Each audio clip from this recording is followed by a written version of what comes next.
آنکھ ایک زہریلا تیر ہے۔ واضح رہے کہ آنکھ اللہ تعالیٰ کی طرف سے نعمت عظمیٰ ہے جو کہ انسان کو ذات باری تعالیٰ کی قدرت کے کرشموں کا ادراک اور مشاہدہ کراتی ہے۔ یہ ایک ہلکا سا حادثہ پل بھر میں انسان کو کائنات کے دلکش منظر اور نظام فلکی و اراضی کے بے شمار اشیاء کا نظارہ کرا لیتا ہے۔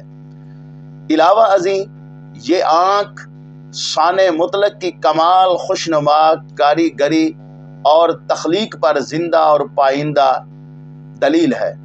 اس کے برعکس انسان اگر اس سے فائدہ حسنہ حاصل نہ کر پائے تو یہی آنکھ ابلیس کے تیروں میں سے ایک زہریلے تیر کی شکل اختیار کر لیتی ہے۔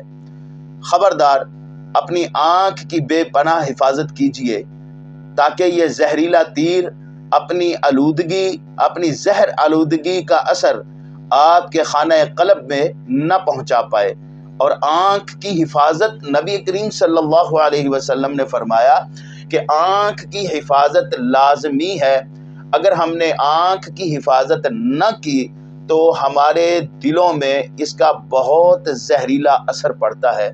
ہماری آنکھ کی حفاظت اگر ہم نہ کریں گے تو ہماری نمازوں کا خشوع اور خضوع چلا جائے گا، ذکر و اذکار کا خشوع اور خضوع چلا جائے گا۔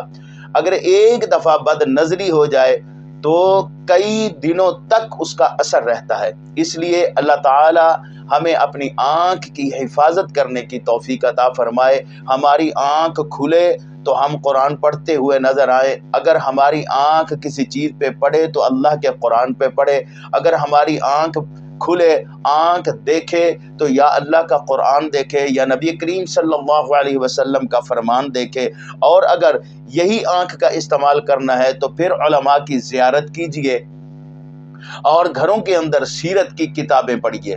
تو یہ ہے آنکھ کی حفاظت۔ ہماری آنکھوں کے سامنے جب علماء کی مجلس، علماء کی تصاویر، علماء کی صحبت رہے گی اور قرآن ہماری آنکھوں کے سامنے رہے گا، ذکر و اذکار ہماری زبانوں پہ چلتا رہے گا تو اس آنکھ کو شیطان نقصان نہیں پہنچا سکے گا۔ اس لیے اللہ رب العزت ہمیں آنکھ کی حفاظت کرنے کی توفیق عطا فرمائے۔ آمین۔